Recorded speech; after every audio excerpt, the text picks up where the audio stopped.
ஓம் முருகா, வெற்றிவேல் முருகா. எனது அன்பு பிள்ளையே, உன் அப்பன் முருகன் அவசரமாக ஓடி வருகிறேன் என்றால் அதில் நிச்சயம் ஏதாவது ஒரு காரணம் இருக்கும் என்பதை நீ அறிவாய்தானே? ஆம் என் செல்வமே, உனக்கான நல்லதை நடத்தி கொடுப்பதற்காக தான் இப்போது நான் அவசர அவசரமாய் ஓடி வந்துள்ளேன். நான் சொல்வதை கேட்டு முடிக்கும் நொடியே நிச்சயமாக உன் வாழ்வில் நல்லதுதான் நடக்கும். இனிமேலும் ஏதாவது ஒரு விஷயம் நடக்க வேண்டும் என அவசரப்பட்டு செய்யாமல் பதட்டமான மனநிலையோடு வேகமாய் செல்வதைக் காட்டிலும் தெளிவான மனநிலையில் மெதுவாக செல்லக்கூடிய ஆளாக நீ தெளிவோடும் மன உற்சாகத்தோடும் தைரியத்தோடும் எதை செய்தாலும் அதில் நிச்சயம் உனக்கு வெற்றி கிடைக்கும்படி இந்த உன் அப்பன் பழனி முருகன் நான் வழிகாட்டுவேன் என் செல்வமே. இனி நீ ஒருபோதும் கவலை கொள்ளாதே.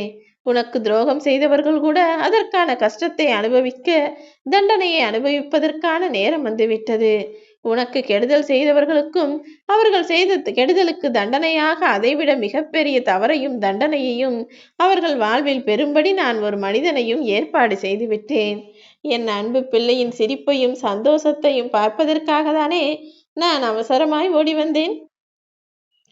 அப்பா முருகா, என்னை காப்பாற்றுங்கள், எனக்கான நல்லது செய்யுங்கள் என நீ வேண்டி விரும்பி கேட்டபடியே உன்னுடைய வேண்டுதல்களையும் பிரார்த்தனைகளையும் நிறைவேற்றுவதற்காக தான் நான் அவசர அவசரமாய் வந்தேன்.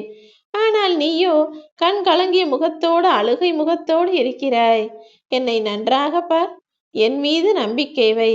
இந்த முருகன் எல்லாவற்றையும் நன்கு அறிவேன். அனைத்தையும் என்னிடம் விட்டுவிட்டு நீ நிம்மதியாக இரு என் செல்வமே. தெரிந்தோ தெரியாமலோ பல நன்மைகளும் தீமைகளும் உன் வாழ்வில் நிகழ்ந்துதான் போய்விட்டது. ஆனால் இனிமேலாவது தீமையே இல்லாத நன்மையான வாழ்க்கையை நான் உனக்கு கொடுக்க யோசித்திருக்கிறேன். அத்தனையும் கடந்து வந்து நடப்பையாகக்கூடிய நல்லதையும் உன் வாழ்விலே நிகழ்த்துவதற்கு நான் வந்த பிறகு நீ ஏன் கவலை கொள்கிறாய்? இனிமேல் உன் மனதில் எந்த குழப்பங்களும் வரக்கூடாது. எல்லாமே சரியாகிவிடும் என சந்தோஷமாக உன் வாழ்க்கையை எதிர்கொள்ள தயாராகு. நீ விட்டு கொடுத்து போவதால் ஒருபோதும் கெட்டு போய்விட மாட்டாய் என் செல்வமே. முடிந்த அளவுக்கு மனிதர்களிடம் அனுசரித்தும் விட்டு கொடுத்தும் போய் அமைதியாய் உன் வாழ்க்கையை வாழப்பார். தண்ணீர் அமைதியாய் இருக்கும்போது தூசிகள் அடியில் எப்படி தானாகவே அடங்கிவிடுமோ அதே போல நீயும் அமைதியாய் இருந்தால் உன் வாழ்வில் இருக்கக்கூடிய பிரச்சனைகள் எல்லாம் தானாகவே அடங்கி சரியாகிவிடும் என் செல்வமே. எந்த கையை குலுக்கி நகர வேண்டும் என்பதும் எந்த கையுடன் பிணைத்து கொண்டு ஒன்றாக சேர்ந்து நடக்க வேண்டும் என்பதையும் நீ கற்றுக்கொண்டாலே வாழ்க்கை உனக்கு எளிதாகிவிடும். நான் சொல்வது புரிகிறதா? ஒரு சில மனிதர்களை சந்தித்தவுடன் அவர்களிடம் சும்மா கை கிலுக்கிவிட்டு சரி சரி என்று நலம் விசாரித்து விட்டு அவர்களை விட்டு விலகி போய்கொண்டே இருக்க வேண்டும். ஆனால் ஒரு சில நல்ல குணம் கொண்ட நல்ல எண்ணம் கொண்ட மனிதர்களை சந்திக்கும் போது அவர்களிடம் கை குலுக்குவதோடு நிறுத்திவிடாமல் அவர்கள் கையையும் உன் கையையும் பிணைத்து வைத்து கொண்டு நீங்கள் வாழ்நாள் முழுவதும் ஒன்றாக வாழ வேண்டும்.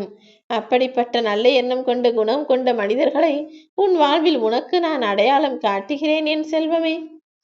சுருக்கங்கள் விழ வேண்டுமானால் அது உன் நெற்றியில் விழுகட்டும். இதயத்தில் சுருக்கங்கள் இருக்கக்கூடாது என் செல்வமே. உன் இதயம் எப்போதும் இளமையாக இருக்கும்படி உன்னுடைய எண்ணங்களை புத்துணர்ச்சியாக வைத்துக்கொள். கவலைகளும் கஷ்டங்களும் மனதில் சேரும்போதுதான் இதயம் என்பது சுருங்கி சுருக்கங்கள் கொண்டதாக வலியையும் வேதனையையும் உருவாக்கக்கூடியதாக மாறிவிடும். இதயத்தில் எப்போதும் சுருக்கென முட்கள் குத்துவதாக வைத்துக் கொள்ளாதே.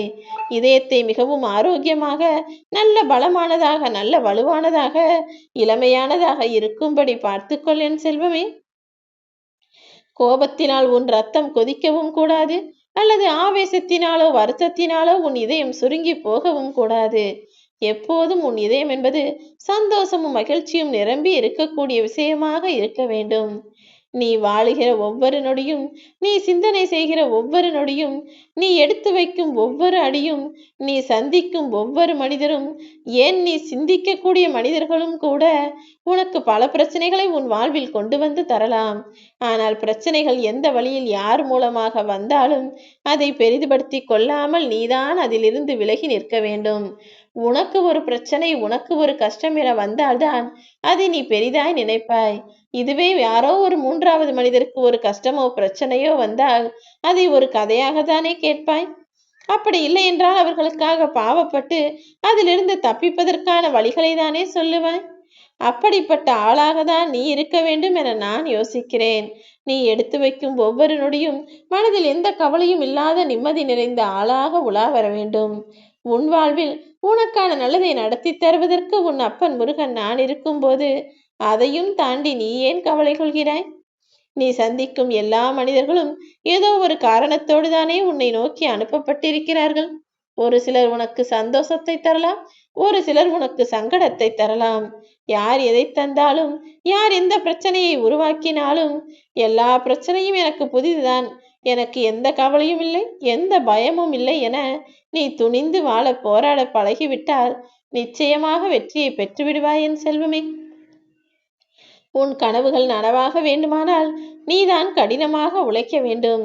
அதை விட்டுவிட்டு காட்சிகளை கண்ணில் பிம்பங்களாய் மட்டும் வரவழைத்து கொண்டே இருந்தால் எப்போது நீ ஜெயிக்க முடியும்? நீ நினைத்தால் உன் வாழ்வில் அத்தனை நிழலும் நிஜமாக முடியும் என்பதை புரிந்து நடந்து கொள். உன் கனவுகளை நனவாக்கி கொடுப்பதற்கு இந்த முருகன் நான் தயாராக தான் இருக்கிறேன். ஆனால் அதற்கான முயற்சிகளை செய்வதற்கு நீ தயாராக இருக்கிறாயா என்பதை என்னிடம் சொல் என் செல்வமே. இந்த உலகத்தில் மனிதர்கள் எப்படி வாழ வேண்டும் என்பதை விட எப்படி வாழக்கூடாது என்பதை தான் கற்றுக்கொண்டே இருக்கிறார்கள். அதையும் கூட நீ சரியாக கற்றுக்கொண்டு விட்டால் இந்த வாழ்க்கையே உனக்கு சொர்க்கமாகிவிடும் என் செல்வமே. ஒற்றை காலில் நின்று தவம் செய்தாலும் மீன் கிடைக்கும் வரையிலும் நம்பிக்கை கைவிடாமல் தானே வெண்கொக்கு நின்று கொண்டிருக்கும் ஆற்றங்கரையில்.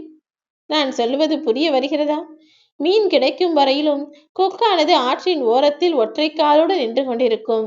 அதே போல உனக்கான நல்லது நடக்கும் வரையிலும் நீயும் நம்பிக்கையை மனதிற்குள் தைரியமாய் துணையாய் வரவழைத்து கொண்டு கொஞ்சம் காத்திருக்க வேண்டும்.